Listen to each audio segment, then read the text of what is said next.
नमस्कार दोस्तों, स्वागत है आपका हमारे यूट्यूब चैनल में।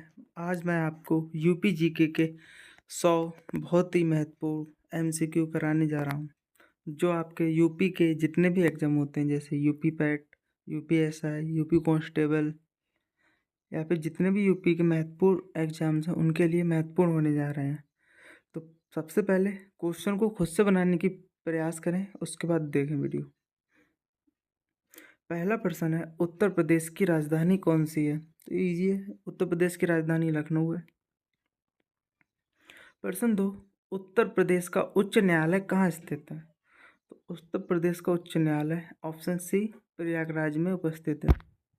लखनऊ इसकी राजधानी है।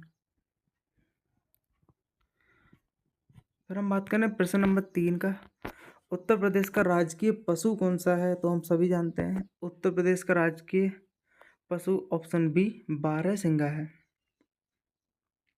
प्रश्न नंबर 4, उत्तर प्रदेश का राजकीय पक्षी कौन सा है? तो उत्तर प्रदेश का राजकीय पक्षी ऑप्शन बी सारस है।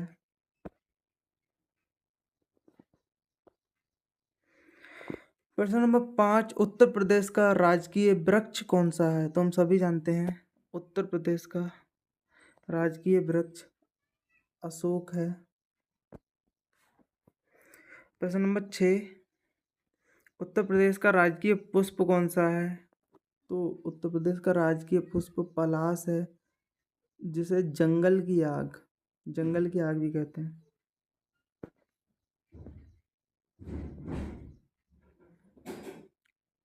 प्रश्न नंबर 7, उत्तर प्रदेश का गठन वर्तमान स्वरूप में कब हुआ था?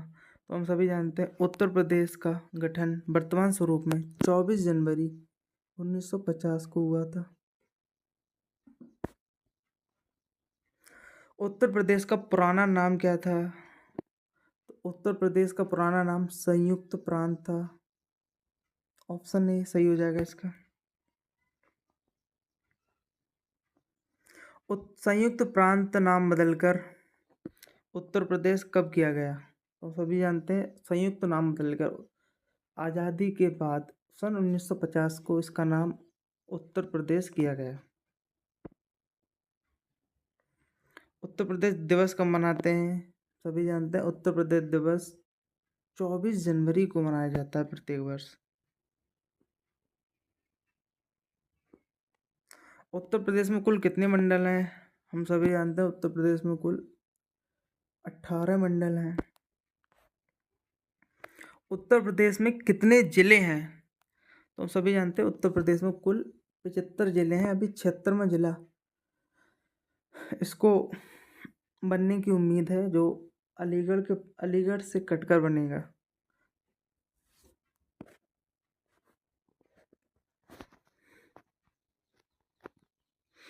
बात करें हम प्रश्न नंबर 13, क्षेत्रफल की दृष्टि से उत्तर प्रदेश का सबसे बड़ा जिला कौन सा है? सबसे बड़ा जिला यहाँ पर लखीमपुर खीरी हो जाएगा। पर हम बात करें उत्तर प्रदेश का सबसे छोटा जिला क्षेत्रफल की दृष्टि से, तो हम सभी जानते हैं सबसे छोटा जिला भदोही है।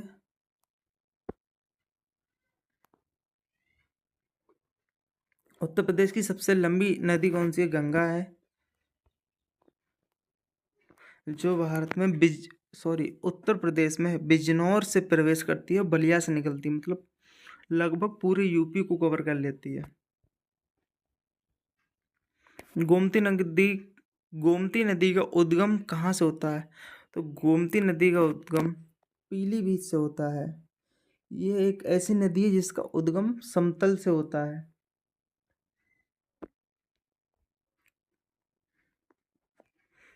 यमुना नदी का उद्गम किस राज्य से होता है? तो यमुना नदी का उद्गम उत्तराखंड के यमुनोत्री से होता है।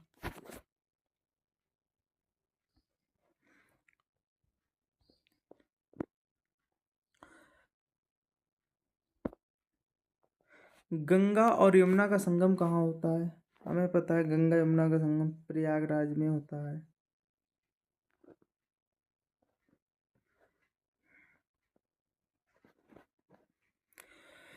प्रश्न नंबर 19, उत्तर प्रदेश में कौन नदी की प्रमुख सहायक नदी कौन सी है गंगा नदी की?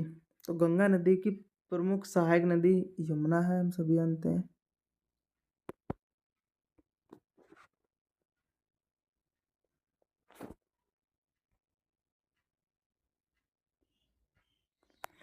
चंबल नदी किस नदी की सहायक नदी है? तो हम सभी जानते हैं चंबल जो नदी है वो यमुना की सहायक नदी है।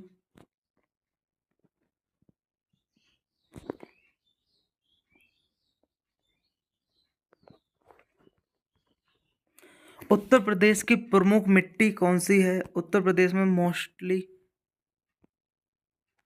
जलोढ़ मिट्टी पाई जाती है।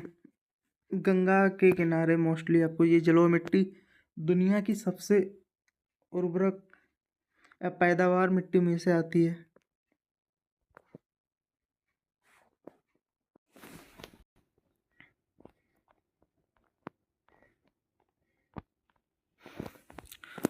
मैं हम बात करें प्रश्न नंबर 22।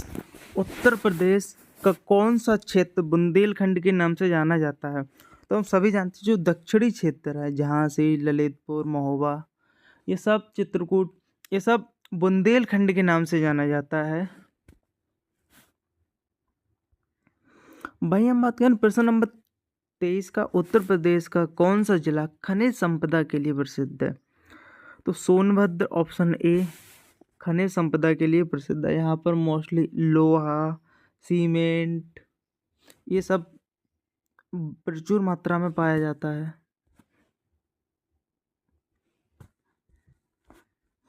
सोनभद्र को किस नाम से जाना जाता है?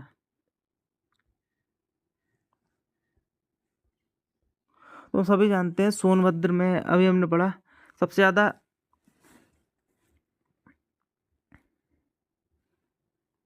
ऊर्जा वगैरह पाई जाती है, तो इसलिए ऊर्जा की राजधानी बोला जाता है। सोनभद्र में खनिज सबसे ज़्यादा पाया जाता है, इसी वजह से इसे ऊर्जा की राजधानी भी बोलते हैं।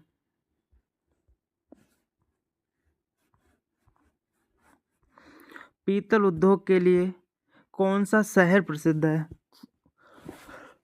तो हम सभी जानते हैं पीतल उद्योग के लिए मुरादाबाद फेमस है।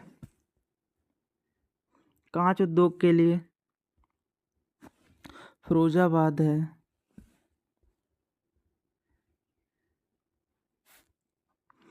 ताला उद्योग के लिए कौन सा शहर प्रसिद्ध है? तो हम सभी जानते हैं अलीगढ़ के ताले जो हैं वो वर्ल्ड फेमस हैं भाई। चमड़ा उद्योग के लिए प्रसिद्ध शहर कौन सा है? तो ऑप्शन बी कानपुर। कानपुर का चमड़ा सबसे ज़्यादा फेमस है। वहीं हम बात करें प्रश्न नंबर 29 की। तो इत्र उद्योग के लिए प्रसिद्ध शहर कौन सा है? तो हम सभी जानते हैं इत्र के लिए कन्नौज फेमस है। कन्नौज का इत्र भी वर्ल्ड फेमस है। कालीन उद्योग के लिए, कालीन के लिए भदोही। वन जिला वन उत्पाद में कालीन भदोही को। चिकनकारी के लिए कौन सा शहर प्रसिद्ध है? चिकनकारी के लिए हमारा लखनऊ फेमस है। बनारसी साड़ी के लिए कौन सा शहर फेमस है? तो बनारसी के लिए वाराणसी।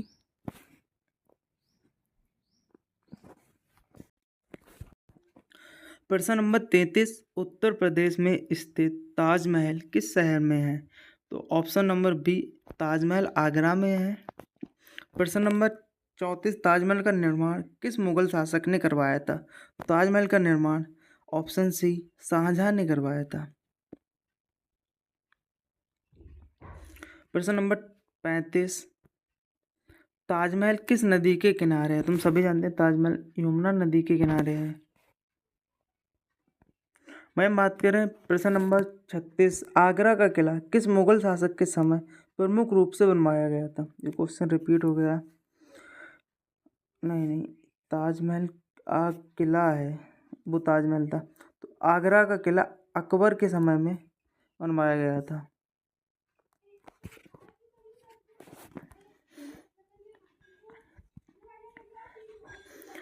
फतेहपुर सीकरी का निर्माण किसने करवाया था? फतेहपुर सीकरी का निर्माण अकबर ने करवाया था। बुलंद दरवाजा कहाँ स्थित है?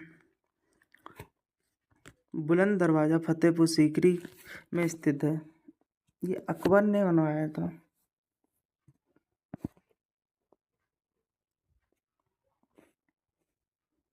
अयोध्या किस नदी के किनारे है? तुम सभी जानते हैं अयोध्या सरयू नदी के किनारे है। मथुरा किस नदी के किनारे स्थित है? मथुरा यमुना नदी के किनारे स्थित है।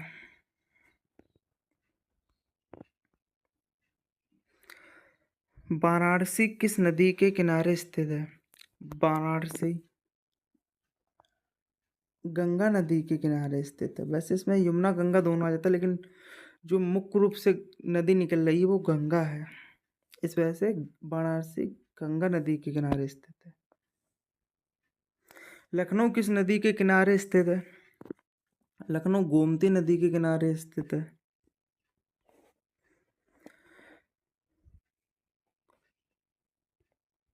कानपुर किस नदी के किनारे स्थित है? कानपुर भी गंगा नदी के किनारे स्थित है। उत्तर प्रदेश का प्रसिद्ध धार्मिक नगर मथुरा किस देवता से संबंधित है? उत्तर प्रदेश का यानी मथुरा मथुरा भगवान श्री कृष्ण से संबंधित है। अयोध्या किससे संबंधित है? प्रमुख धार्मिक नगरी है। अयोध्या भगवान राम की जन्मभूमि है।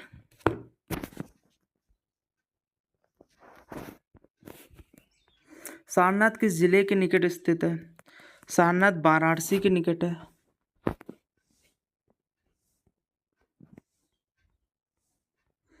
गौतम बुद्ध ने अपना प्रथम उपदेश कहाँ दिया था? गौतम बुद्ध ने अपना प्रथम उपदेश सारनाथ में दिया था। गौतम बुद्ध का महापरिनिर्वाण कहाँ हुआ था? वो सभी जानते हैं। गौतम बुद्ध का महापरिनिर्वाण कुशीनगर में हुआ था।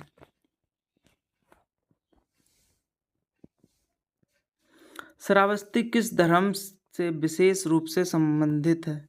श्रावस्ती बौद्ध धर्म से संबंधित है। उत्तर प्रदेश में स्थित कुशीनगर किसके लिए प्रसिद्ध है? कुशीनगर बुद्ध का महापरिनिर्वाण के लिए प्रसिद्ध है। यानी कि यहाँ पर महात्मा बुद्ध ने अपने अंतिम सांस ली थी।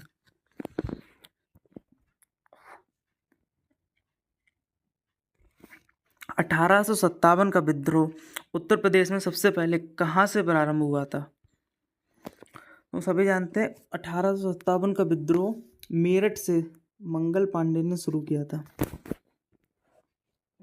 1857 के विद्रोह में कानपुर का नेतृत्व किसने किया था?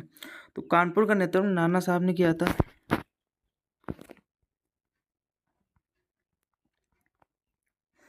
1857 के विद्रोह में लखनऊ का नेतृत्व किसने किया था? तो लखनऊ हम जानते हैं, लखनऊ का नेतृत्व बेगम हजरत महल जी ने किया था। झांसी की रानी का क्या नाम था? झांसी की रानी का नाम लक्ष्मीबाई था।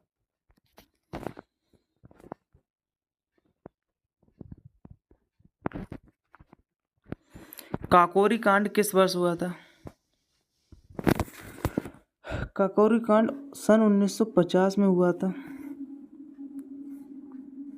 काकोरी कांड किस क्रांतिकारी संगठन से संबंधित था? काकोरी कांड हिंदुस्तान रिपब्लिक एसोसिएशन से संबंधित था। काकोरी कांड के प्रमुख क्रांतिकारियों में कौन शामिल थे? रामप्रसाद बिस्मिल जी शामिल थे।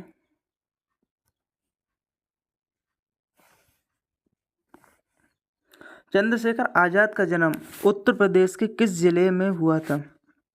तो हम सभी जानते हैं उन्नाव के बदरका में हुआ था।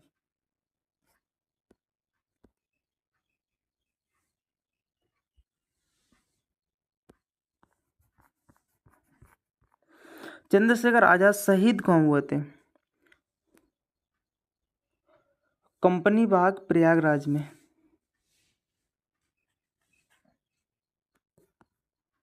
कंपनी बाग प्रयागराज का वर्तमान नाम क्या है? कंपनी बाग प्रयागराज का नाम बदलकर अब चंद्रशेखर आजाद पार्क कर दिया गया है। उत्तर प्रदेश के प्रथम मुख्यमंत्री कौन थे? तो उत्तर प्रदेश के प्रथम मुख्यमंत्री श्री गोविंद बल्लभ पंत थे। उत्तर प्रदेश की पहली महिला मुख्यमंत्री कौन थी? तो पहली महिला मुख्यमंत्री श्रीमती सुचेता कृपलानी जी थी। उत्तर प्रदेश की पहली महिला मुख्यमंत्री किस वर्ष बनी? तो सभी जानते हैं उत्तर प्रदेश की पहली महिला मुख्यमंत्री सन 1963 में बनी। उत्तर प्रदेश की पहली महिला राज्यपाल कौन थी? तो उत्तर प्रदेश की पहली महिला राज्यपाल सरोजिनी नायडू जी थी। उत्तर प्रदेश में विधानसभा की कुल कितनी सीटें हैं? तो हम सभी जानते हैं उत्तर प्रदेश में विधानसभा की कुल 403 सीटें हैं। भाई हम बात करें विधान परिषद की, तो विधान परिषद की कुल 100 सीटें हैं। वहीं लोकसभा की 80 सीटें हैं और राज्यसभा की 33 यानी 33 सीटें हैं। उत्तर प्रदेश में लोकसभा की कितनी सीटें अभी बताया मैंने? 80 सीटें हैं। 80।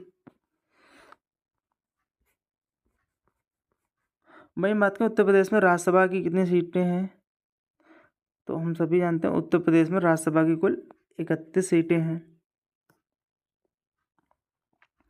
उत्तर प्रदेश में विधान परिषद में कुल कितनी सीटें हैं, तो हम सभी जानते हैं उत्तर प्रदेश में विधान परिषद में कुल 100 सीटें हैं। उत्तर प्रदेश में विधानमंडल का कौन सा स्वरूप है? तो उत्तर प्रदेश में द्विसदनीय है, एक विधानसभा है एक विधान परिषद है, इसलिए द्विसदनीय व्यवस्था है। उत्तर प्रदेश का सबसे अधिक जनसंख्या वाला शहर कौन सा है? तो हम सभी जानते हैं सबसे ज़्यादा जनसंख्या वाला शहर कानपुर है। भैया बात में प्रयागराज सबसे ज़्यादा विधानसभा सीटों वाला शहर है।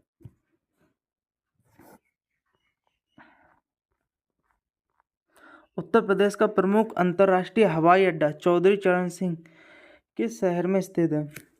तो चौधरी चरण सिंह हवाई अड्डा लखनऊ में स्थित है।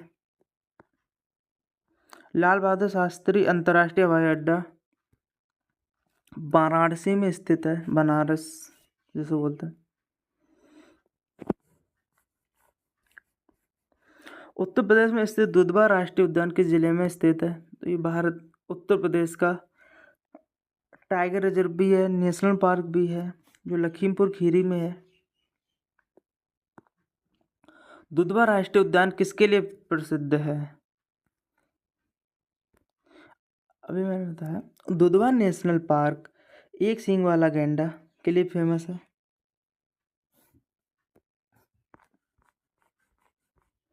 उत्तर प्रदेश का कौन सा राष्ट्रीय उद्यान नेपाल की सीमा के निकट है? तो दुधवा है जो लखीमपुर खीरी में है। लखीमपुर खीरी का बॉर्डर नेपाल से लगता है। कतरनिया घाट वन्यजीव अभयारण्य किस जिले में है?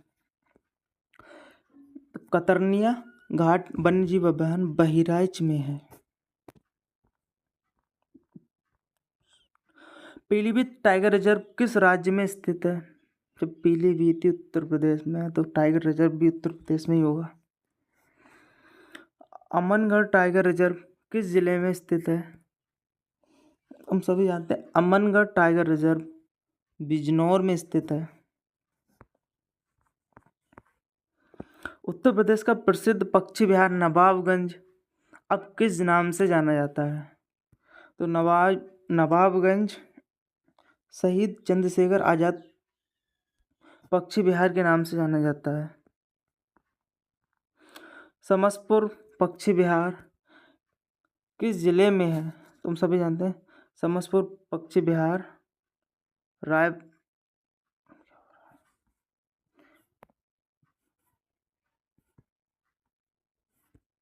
समसपुर पक्षी विहार रायबरेली में स्थित है। समसपुर पक्षी विहार किस जिले में स्थित है? तुम सभी जानते हैं समसपुर पक्षी विहार रायबरेली में स्थित है। सूर सरोवर पक्षी विहार किस जिले में स्थित है? तो सूर सरोवर की बात करें हमें तो ये आगरा में स्थित है। भाई हम बात करें उत्तर प्रदेश की अर्थव्यवस्था में सबसे महत्वपूर्ण क्षेत्र कौन सा है? तो उत्तर प्रदेश एक कृषि प्रधान राज्य है, तो इसलिए उत्तर प्रदेश की अर्थव्यवस्था में कृषि सबसे महत्वपूर्ण है। लेकिन अभी यहाँ पर इसमें आईटी का भी बहुत बड़ा क्षेत्र है, क्योंकि यहाँ पर ऑटोमोबाइल्स और मोबाइल सबसे ज़्यादा गाजियाबाद में बनना है। ऑटोमोबाइल्स का भी बहुत बड़ा योगदान रहा है। धीरे धीरे इनका पोर्शन बढ़ेगा।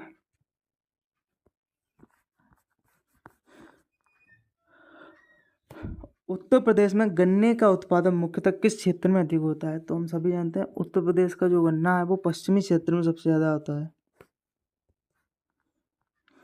उत्तर प्रदेश के किस फसल में देश के अग्रणी यानी सबसे नंबर 1 राज्य है? उत्तर प्रदेश किस फसल के उत्पादन में? तो हम सब जानते हैं गन्ना उत्तर प्रदेश में सबसे ज़्यादा होता है सब पूरे देश में।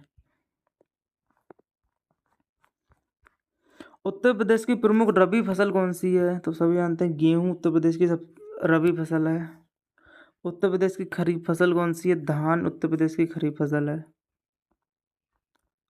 वहीं हम बात करें उत्तर प्रदेश में हरित क्रांति का सर्वाधिक प्रभाव किस क्षेत्र में दिखा है? उत्तर प्रदेश में हरित क्रांति का जो प्रभाव है वो पश्चिमी क्षेत्र में सबसे ज़्यादा दिखाई दिया। इस वजह से उत्तर प्रदेश की जो सबसे ज़्यादा फसल की पैदावार है वो पश्चिमी क्षेत्र में भी दिखाई देती है।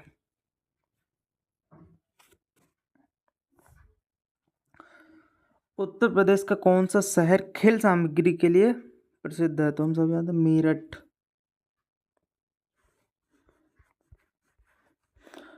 सहारनपुर किस उद्योग के लिए प्रसिद्ध है? तो सहारनपुर लकड़ी की नक्काशी के लिए फेमस है। मैनपुरी किस वस्तु के लिए प्रसिद्ध है? तो सभी जानते हैं मैनपुरी तारकसी के लिए फेमस है। मैनपुरी तारकसी के लिए फेमस है। आगरा किस हस्तशिल्प के लिए प्रसिद्ध है? तो आगरा संगमरमर की हस्तशिल्प नक्काशी के लिए फेमस है। उत्तर प्रदेश की प्रसिद्ध लोक नृत्य शैली कौन सी है? तो सभी जानते हैं नौटंकी उत्तर प्रदेश के लोग सबसे ज़्यादा करते हैं। कथक नृत्य की प्रमुख शैलियों में से एक का संबंध किस क्षेत्र से है? तो कथक उत्तर प्रदेश का नृत्य है, तो उस वजह से इसकी जो शैली है तो उसका संबंध लखनऊ से होगा। लखनऊ घराना किस शास्त्रीय नृत्य से संबंधित है? तुम सभी जानते हैं जो लखनऊ घराना है वो कथक से संबंधित है।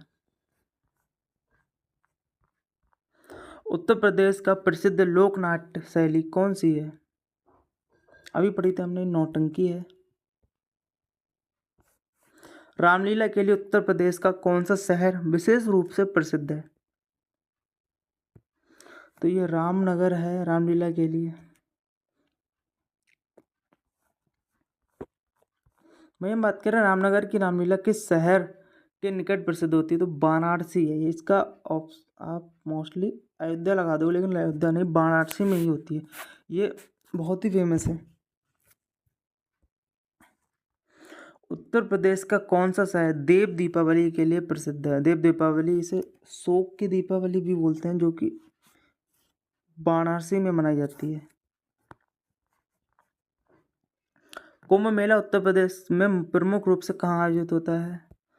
कुंभ प्रयागराज में होता है। प्रयागराज में होने वाले कुंभ के संगम से संबंधित है? गंगा यमुना सरस्वती के संगम से संबंधित है। प्रश्न है उत्तर प्रदेश के किस शहर को सिराज हिंद के नाम से जाना जाता है? तो उत्तर प्रदेश के जौनपुर को सिराज हिंद के नाम से जाना जाता है। बात करें प्रश्न नंबर 3 का।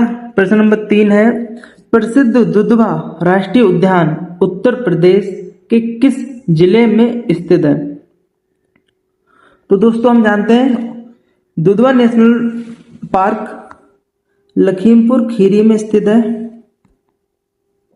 अब बात करते हैं प्रश्न नंबर 4 का। उत्तर प्रदेश में एक जनपद एक उत्पाद योजना के तहत फिरोजाबाद किस उत्पाद के लिए प्रसिद्ध है? तो दोस्तों हम जानते हैं फिरोजाबाद कांच की चूड़ियों के लिए फेमस है। अब बात करें हम प्रश्न नंबर 5 की। उत्तर प्रदेश में गंगा नदी किस जिले से प्रवेश करती है? तो हम जानते हैं उत्तर प्रदेश में गंगा नदी बिजनौर से प्रवेश करती है और बलिया से एग्जिट करती है। ठीक है, यहां लिख सकते हैं बलिया से एग्जिट।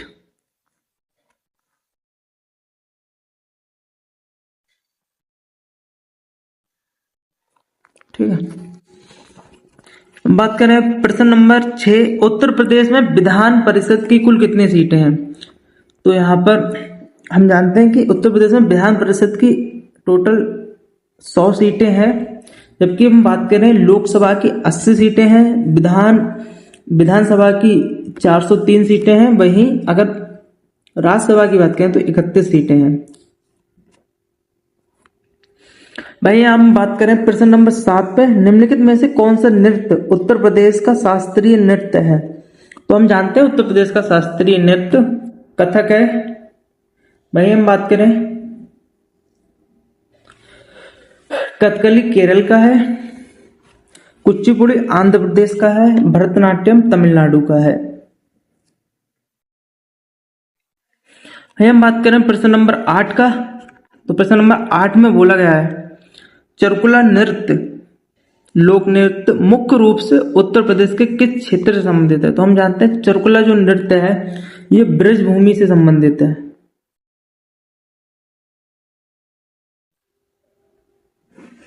मैं हम बात करें प्रश्न नंबर 9 का। उत्तर प्रदेश का सबसे बड़ा जिला क्षेत्रफल के आधार पर, तो हम जानते हैं क्षेत्रफल के आधार पर सबसे बड़ा जिला लखीमपुर खीरी है। भाई हम बात करें सबसे ज्यादा विधानसभा वाला जिला, तो वो प्रयागराज हो जाएगा। सोनभद्र एक ऐसा जिला है जिससे 4 राज्य यानी झारखंड, बिहार, छत्तीसगढ़ और मध्य प्रदेश, टोटल 4 प्रदेश सोनभद्र से सीमा लगाते हैं। मैं हम बात करें प्रश्न नंबर 10 का। भारतीय साग भाजी अनुसंधान उत्तर प्रदेश के किस शहर में स्थित है? तो हम सभी जानते हैं साग भाजी भारत के उत्तर प्रदेश के वाराणसी जिले में है।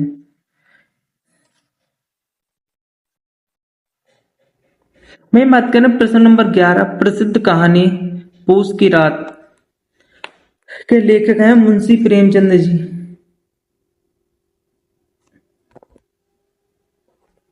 मैं बात करूं मुंशी प्रेमचंद का अंतिम अधूरा उपन्यास कौन सा था? तो हम जानते हैं अंतिम जो इनका उपन्यास अधूरा रह गया था इनकी मृत्यु के कारण, तो उसका नाम था मंगलसूत्र।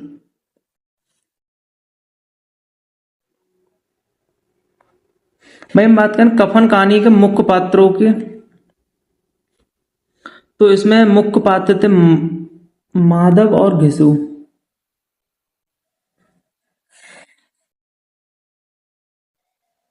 भाई हम बात करें प्रश्न नंबर 14 की। इसमें कामायनी महाकाव्य के रचयिता कौन है? तो हम जानते हैं कामायनी महाकाव्य के रचयिता श्री जयशंकर प्रसाद जी हैं।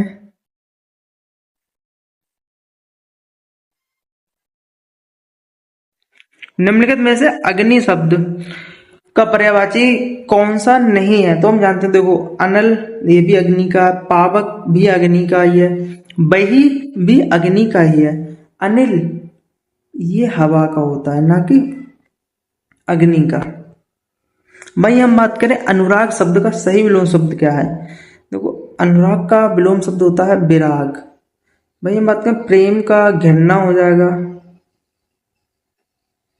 भाई हम बात करें राग का विराग हो जाएगा। जो सब कुछ जानता हो वाक्यांश के लिए एक शब्द क्या हो? जो सब कुछ जानता है उसे बोलते हैं सर्वज्ञ। क्या बोलते हैं? सर्वज्ञ। भाई हम बात करें हिंदी भाषा की कौन सी लिपि है? हिंदी भाषा की देवनागरी लिपि है। भाई हम बात करें गुरुमुखी, ये पंजाबी भाषा की है। और रोमन की बात करें तो ये रोमन अंग्रेजी भाषा की लिपि है। हिंदी भाषा की देवनागरी है। सत्याग्रह शब्द का सही संधि विच्छेद है सत्य प्लस आग्रह, इसमें कौन सी संधि है आप कमेंट में बताना। चौराहा शब्द में कौन सा समास है? देखो चौराहा दो शब्दों से मिलकर बनता है, चार राहों यानी चार रास्तों का समूह। इससे चार आ गया, एक संख्यावाचक शब्द आ गया, तो ये द्विगु समास होगा।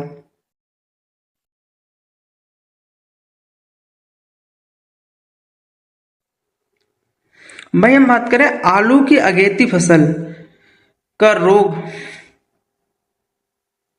किस कवक के कारण होता है? तो हम जानते हैं आलू की जो अगेती फसल होती है झुलसा, तो इसमें एक कवक के कारण होता है जिसको हम बोलते हैं अल्टरनेटारिया सोलेनाई। भाई हम बात करें कुफरी बहार और कुफरी पुखराज किस फसल की प्रसिद्ध किस्में है? तो हम जानते हैं कुफरी नाम से आलू होता है, कुफरी नाम से आलू होता है, हम जानते हैं। सरसों की बात करें तो सरसों में पायनियर है। भारत में हरित क्रांति के जनक किसे बोलते हैं? देखो भारत की बात करें तो इसमें MS स्वामीनाथन जी हैं। भाई अगर पूरे विश्व की बात करें तो डॉक्टर नॉर्मन बोरलॉगर जी हैं। भारत के डॉक्टर MS स्वामीनाथन है और वर्ल्ड के डॉक्टर नॉर्मन बोरलॉग जी। मिट्टी की क्षारीयता को कम करने के लिए मुख्य रूप से किसका उपयोग करते हैं? देखो क्षारीयता को कम करेंगे तो इसके लिए हम जिप्सम का यूज करेंगे। भाई हम बात करें प्रश्न नंबर 25, भारत में राष्ट्रीय किसान दिवस किस तिथि को मनाया जाता है? तो हम लोग जानते हैं भारत में राष्ट्रीय किसान दिवस 23 दिसंबर को मनाया जाता है। वैसे ऑप्शन भी इसमें देखो आप देख के बता सकते थे, 15 अगस्त को नहीं हो सकता, 26 जनवरी नहीं हो सकती, 2 अक्टूबर नहीं हो सकता, बचा हुआ 23 दिसंबर ही है। भाई हम बात करें मानव शरीर में पाचन का अधिकांश भाग किस अंग से संपन्न होता है? तो देखो हम जानते हैं मानव शरीर में पाचन का अधिकांश जो भाग है वो छोटी आंत से संपन्न होता है। अब प्रश्न नंबर 27 की बात करें हम, प्रकाश संश्लेषण प्रक्रिया में कौन सी गैस ग्रहण करते हैं? तो देखो प्रकाश संश्लेषण में कौन सी गैस ग्रहण करते हैं, इसका जवाब हो जाएगा कार्बन डाइऑक्साइड।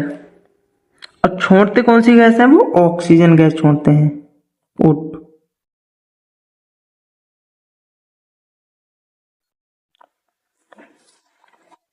भाई हम बात करें ब्रंजक चूर्ण यानी कि ब्लीचिंग पाउडर, इसका फार्मूला क्या होता है? ब्लीचिंग पाउडर बोलते हैं, इसका फार्मूला है सबको पता, इसका CaOCl2।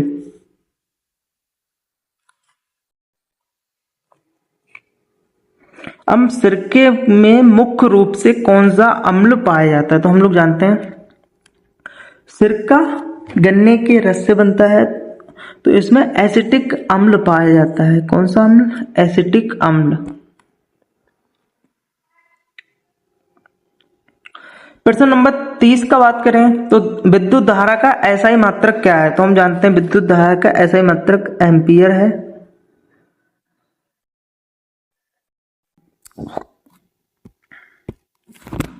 देखो निकट दृष्टि दोष माइपिया के निवारण के लिए किस लेंस का उपयोग किया जाता है?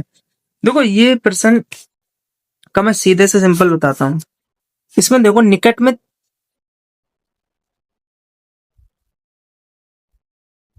कैसे समझते हैं, देखो निकट में यहाँ पर देखो आप 3 है, मैं यहाँ आपसे दूर लिखे तो इसमें 2 शब्द आते हैं, ठीक है। सेम ऐसे हम बात करें उत्तल और अपतल, अपतल में देखो ज्यादा है और इसमें ज्यादा है, तो इसका आंसर क्या हो जाएगा? ज्यादा वाला। ऐसे दूर होता है, इसमें कम शब्द है तो इसमें उत्तल में कम शब्द है, तो ये वाला आंसर हो जाता, ठीक है। इसलिए निकट दृष्टि दोष का क्या हो जाएगा? अपतल लेंस। मैं बात करें मानव शरीर की सबसे बड़ी ग्रंथि कौन सी होती है? तो हम जानते हैं सबसे बड़ी जो ग्रंथि होती है वो होती है यकृत यानी हमारा लीवर।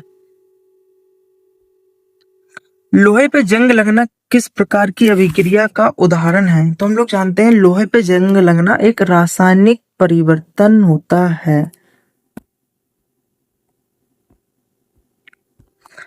पीएच वैल्यू में उदासीन विलयन का मान कितना होता है? हम सब जानते हैं पीएच जो वैल्यू है उसमें उदासीन जो वैल्यू होती है वो 7 पे होती है। 7 पे ना ही 7 से नीचे अगर हम जाएंगे तो वो विलयन एसिडिक हो सकता है, 7 से ऊपर जाते हैं तो वो क्षारीय हो जाता है।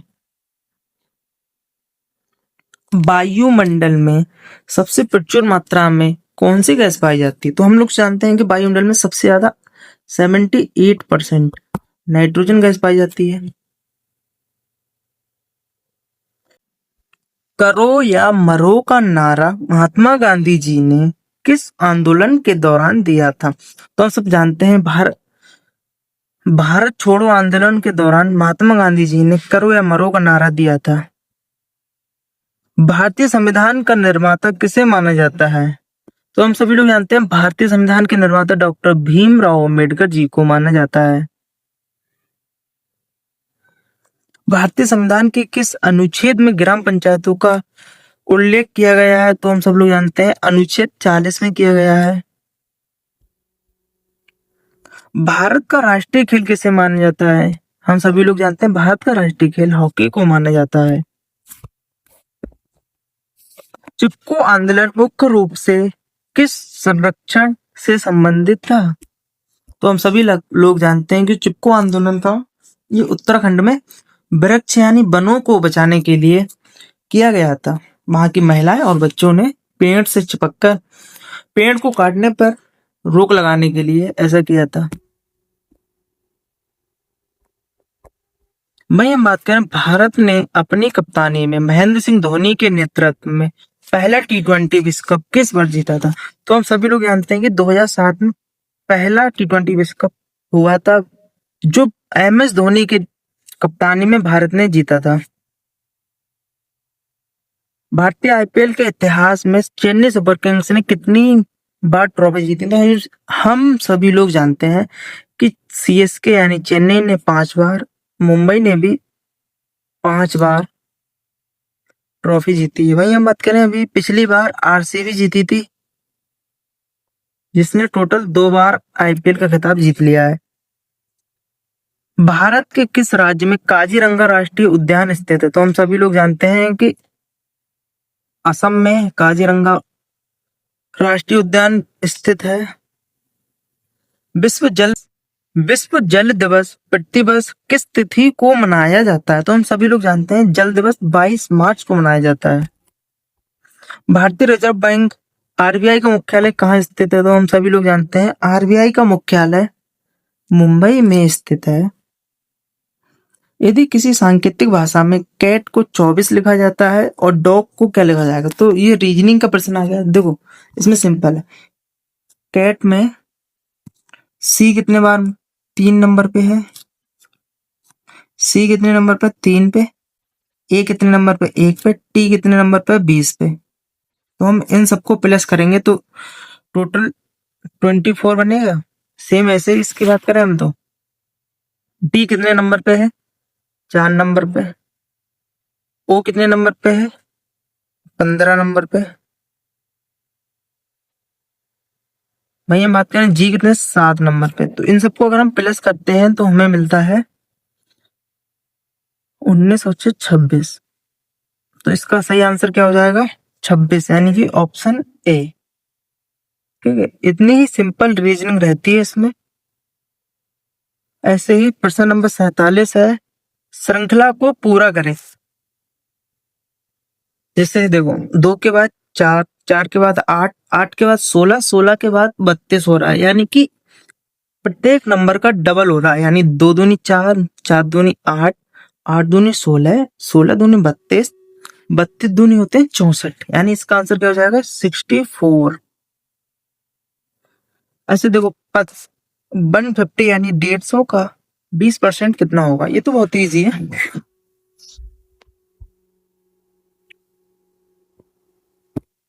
150 का 20% पूछा है, 20 से मल्टीप्लिकेशन करवा देंगे अपॉन 100। 0 से ये कट गया, इससे ये कट गया, बचा कितना? 15 और 2, 15 2 ही होता है 30। तो इसका सही आंसर क्या हो जाएगा? 30। भाई हम बात करें प्रथम 5 प्राकृतिक संख्याओं का औसत क्या होगा। तो देखो 5 प्राकृतिक संख्या ले लें, 2, 3, 4, 5। ये हो गई प्राकृतिक संख्या। तो हम इनका अगर हम औसत निकालें तो देखो 1 और 2 3, 3 और 3 6, 6 और 4 10, 10 और 5 15। टोटल कितना आया? 15। नंबर कितने हैं टोटल? 1 2 3 4 5 नंबर, 5 से भाग कर दो, 5 3 15। इसको अगर हमने भाग दिया तो 5 से 15 को भाग दिया तो आता है 3। तो इसका आंसर क्या हो जाएगा? 3। सौर मंडल का सबसे बड़ा ग्रह कौन सा है? तो हम सब जानते हैं सौर मंडल का जो सबसे बड़ा ग्रह है वो बृहस्पति ही है। ठीक है, ये थे हमारे 50% जो एक्सपेक्टेड है यूपी पैट में आने के लिए। इनमें से आपने कितने खुद से किए वो आप कमेंट में बताएं। अगर आप इनमें से 40 भी कर पा रहे हो तो आपकी तैयारी अच्छी है। अगर आप नहीं कर पा रहे हो तो आप कोशिश करें। मैं इसी चैनल पे और भी वीडियो लाऊंगा। ये तो 50 क्वेश्चन थे, मैं 200 क्वेश्चन भी लाने की कोशिश करूंगा आपके लिए। तो कृपया चैनल को सब्सक्राइब कर लें और बेल आइकन भी दबा दें जिससे कि मैं अगली वीडियो डालूं तो आपको नोटिफिकेशन आ जाए। और कमेंट में आप जरूर अपना स्कोर